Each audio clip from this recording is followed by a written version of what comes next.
a few niggas getting ready to get locked up.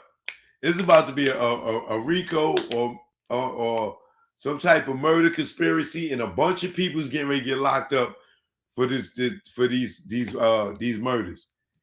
If Corey Edwards is under federal protection right now, and they trying to say Keefe D threatened him or whatever, bro, this shit about to be federal. Ain't no way the feds is giving this nigga Corey federal protection if this shit ain't getting ready to be federal.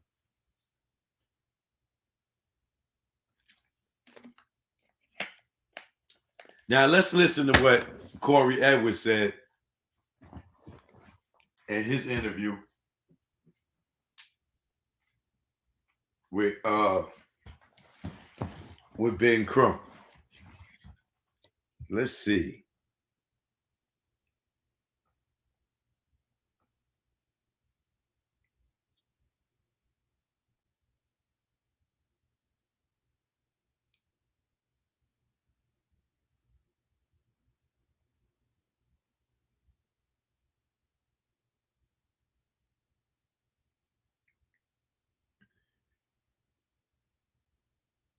They must have called Corey Edwards dirty or something.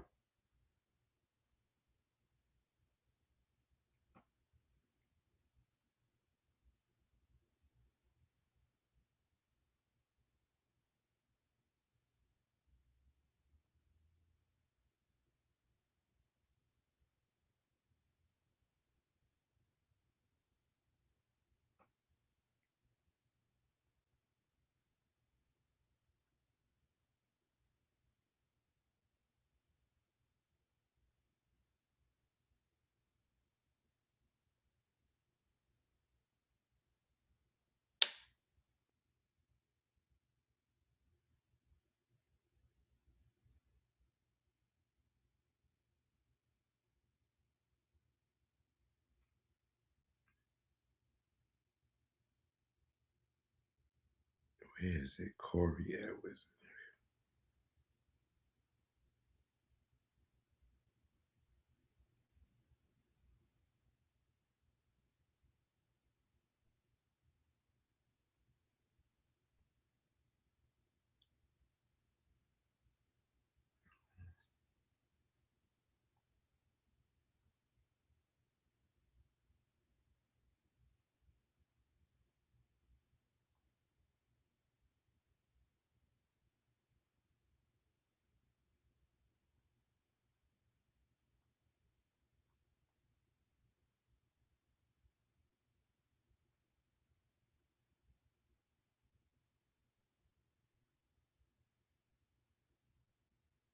Okay, is this it?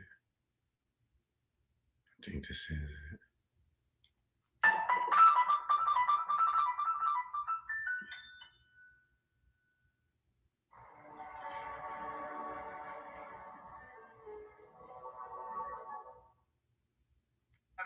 Multiple conspiracy theories have sprung up. As a team, we have gone through them very meticulously, one by one. But we still have one more witness to talk to.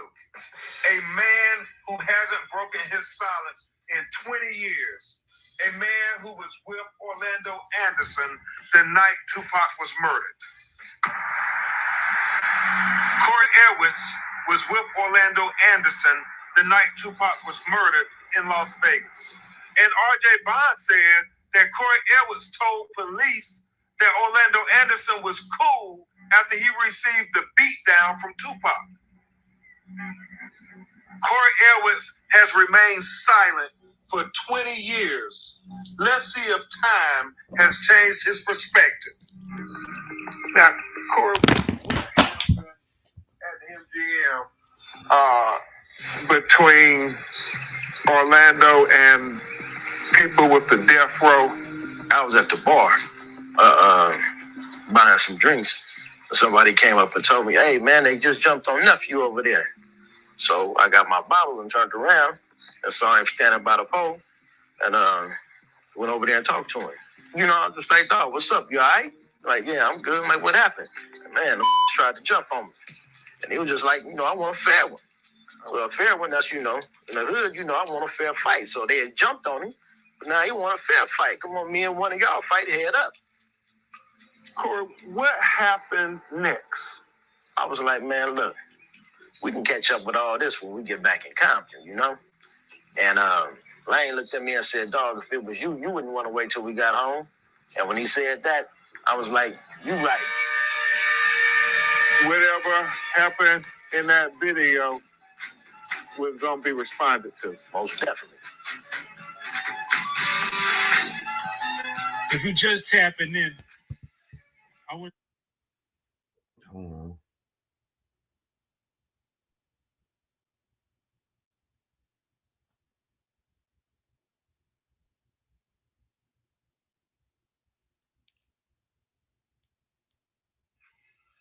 I want to thank you for tapping in.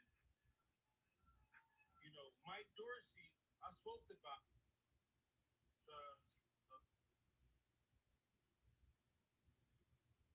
Said he's.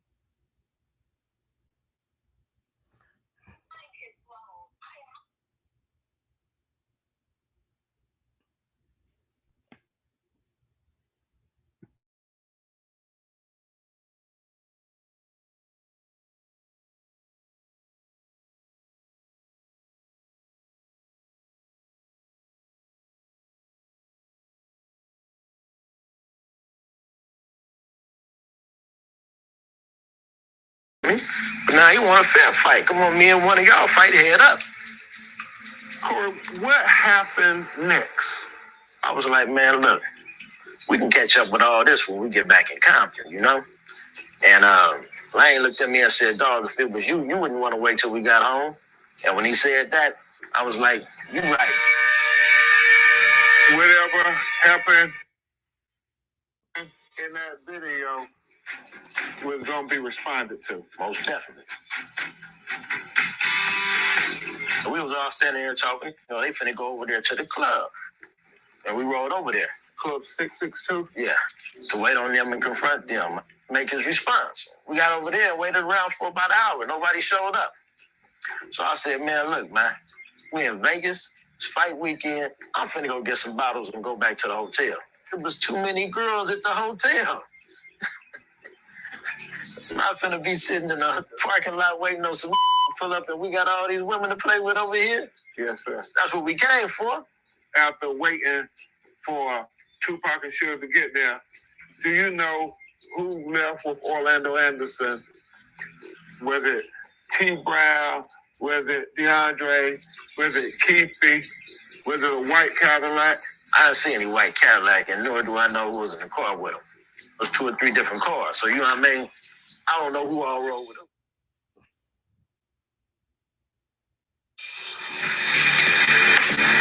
I remember when we met with Compton police detective.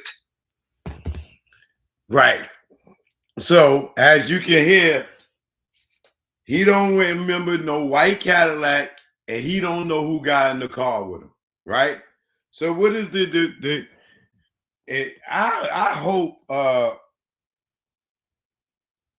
I hope Keefe D's lawyer is privy to a lot of this shit, because he's gonna drown with lies dealing with them dirty pigs. You know what I'm saying? So as you heard, if he gets hold of that, and Corey Edwards come later and say, oh, T Brown, Dre, Orlando, and Keefe D got in the car. Nigga, you just said you don't know who got in the car. So you're not credible. Soon as he get in there and try to say, if the prosecution is saying they got a witness that's going to say that all 4 of them was in the car, all they got to do is go right to that interview and play that shit for the jury, and his credibility is right out the window. He sat there and told that to one of the biggest civil attorneys in the world. He did not see who got in the car, nor did he even see a white Cadillac.